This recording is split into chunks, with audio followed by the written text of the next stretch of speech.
எம்ஜிஆர் அவர்கள் பற்றி இந்த தமிழ்நாடு மட்டும் இல்லை, ஊர் உலகமே அறிஞ்ச ஒரு விஷயம். மக்களுக்காக பாடுபட்டு மக்களுக்காக எத்தனையோ விஷயங்கள் அவர் செஞ்ச விஷயங்கள் வந்து இன்னி வரைக்கும் அது வந்து கொண்டாடிட்டு இருக்காங்க. இன்றைக்கி வந்து நடிகர் சங்கம் முன்னாடி அவருக்கு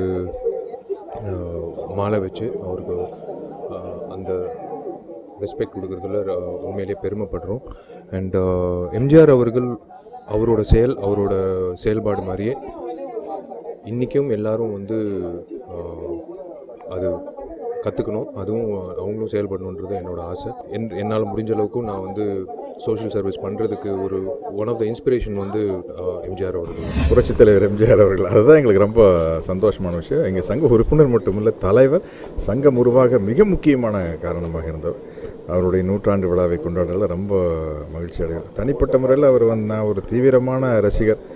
நம்ம வைகை புயல் வடிவேலன் அடிக்கடி கிண்டல் பண்ணுவார், அண்ணா வெறித்தனமான ரசிகரை பார்த்துருக்கேன், அரக்கத்தனமான ரசிகர் நீங்கள் தான் அப்படிம்பார். அது மாதிரி ஃபிங்கர் டிப்ஸில் ஒவ்வொரு படமும் எந்த வருஷம் ரிலீஸ் ஆச்சு, எப்போ ரிலீஸ் ஆச்சு, ஒவ்வொரு பாடல் காட்சிகள் என்ன ட்ரெஸ் போட்டிருந்தார் என்கிட்ட கேளுங்க தெரியும். நான் வந்து அவருடைய படத்தினுடைய என்சைக்ளோபீடியானா அது சத்யராஜ் தான். அப்படி இருக்கும்போது அவருடைய 100ஆண்டு விழாவை கொண்டாடல எவ்வளோ மகிழ்ச்சியாக இருக்கும். அவருடைய பாடல் வரிகளும் வசன வரிகளும் அவர் தனிப்பட்ட முறையில் சொன்ன வரிகளும் தான் எங்களை வழிநடத்தி. இது தென்னிந்திய நடிகர் சங்கத்துக்கு இரட்டிப்பு மகிழ்ச்சி, பெருமை எல்லாம். எங்களுக்கு இந்த சங்கத்தை உருவாக்கி அதற்கு ஒரு அடையாளம் கொடுத்து அதற்கு ஒரு முகவரியும் கொடுத்து மிக பிரமாதமாக ஒரு வழி அமைத்து கொடுத்தவர் மக்கள் திலகம் எம்ஜிஆர் அவர்கள். அவருடைய பிறந்த நாளை இந்த வருடம் முழுவதும் நாங்கள் கொண்டாடுவதாக இருக்கிறோம். அவரால் நாம் பெருமை கொள்வோம். நடிகர் திலகமோட பையனாக இருந்தாலும் நான் வந்து மிகப்பெரிய ரசிகனாக இருந்தவன். நான் அவர் வந்து நம்ம நடிகர்களுக்கு அத்தனை பேருக்கு ஒரு பெரிய ஒரு இன்ஸ்பிரேஷன். அவரோட ஆத்மா சாந்தி அடைய எங்கள் அப்பாவை நான் வேண்டிக்கிறேன். தென்னிந்திய நடிகர் சங்க மக்கள் திலகம் அவர்களால் உருவாக்கி வைக்கப்பட்டது. இந்த கலைஞனை, அந்த மக்கள் கொண்டாடும் அந்த தலைவனை இந்த 100 ஆண்டில் தென்னிந்திய நடிகர் சங்கம் பெருமையோடு நினைவு கொள்கிறது. தமிழ் சினிமா என்னைக்கு ஆரம்பித்ததோ அதே காலகட்டத்தில் மக்கள் திலகமும் இந்த பூமியில் அவதரித்த ஒரு காலகட்டமாக அமைந்திருக்கிறது. அவருடைய கொள்கையில் தான் நான் இன்னைக்கு வரைக்கும் நடந்துட்டுருக்கேன். என் உடம்பை வைத்துக் கொள்வது, ஆரோக்கியமாக இருப்பது எல்லாமே. ஒரு 4 ஆண்டுகள் அவரோட நெருங்கி பழகியிருந்தேன். என்னுடைய வீட்டு இல்லை திருமணத்திற்கு வந்தார், என்னுடைய வீட்டு கிரகப்பிரவேசத்துக்கு வந்தார். அவர் மறிக்கிறதுக்கு 2 நாளைக்கு முன்னால் அவரோட ரொம்ப நேரம் பேசிக்கிட்டு இருக்க வாய்ப்பு எனக்கு கிடச்சிது. ஒரு மனித நேயம் உள்ள மனிதனை, அவருக்கு மிஞ்சி ஒரு மனிதனை, ஒரு நடிகனை, ஒரு மனிதனை மொத்தத்தில் நான் இதுவரை பார்க்கவில்லை. இனிமேலும் பார்ப்பனா என்பது எனக்கு, பார்க்க முடியுமா என்பது எனக்கு சந்தேகமாக இருக்குது. என்னுடைய 8 வயதில் அவருடைய முதல் படம் பார்த்தேன்.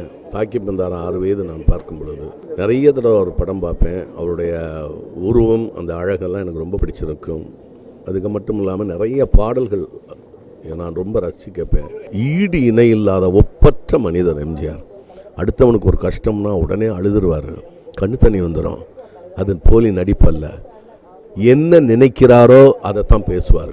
பேசுகிறது ஒன்று, நினைக்கிறது ஒன்று கிடையாது. என்ன சொல்கிறாரோ அதான் செய்வார். செய்கிறது ஒன்று, சொல்கிறது ஒன்றும் இல்லை.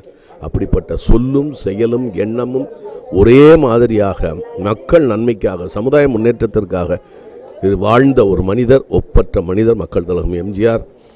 இன்னும் எத்தனை ஆண்டுகள் ஆனாலும் அவர் வரலாற்றில் இடம்பெறுவார். அவர் புகழ் என்றென்றும் இருக்க வேண்டும் என்பதான் என்னுடைய விருப்பம். என் பெற்றவங்களோட இருந்ததை விட ஸ்டூடியோவில் இருந்த நேரம் தான் அதிகம். இப்படிப்பட்ட ஒரு நல்ல நாளில் நாங்கள் நடிகர் சங்கம்லாம் சேர்ந்து அவருக்கு போய் மாலை போட்டுட்டு வந்தது ரொம்ப சந்தோஷமான ஒரு விஷயம்.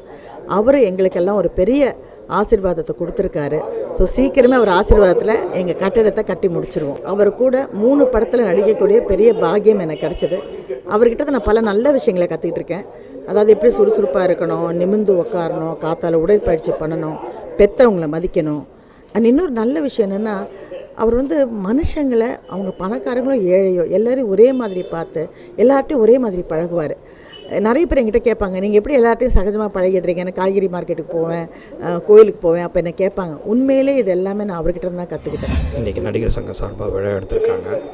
காலையில் அவருடைய சமாதிக்கு சென்று அவருக்கு மரியாதை செலுத்திட்டு இங்கே வந்து அவருடைய படத்துக்கு மாலை அணிவிச்சு அந்த 100வது பிறந்த நாளை எல்லோரும் நடிகர்கள்லாம் கொண்டாடி கொண்டு இருக்கிறோம்.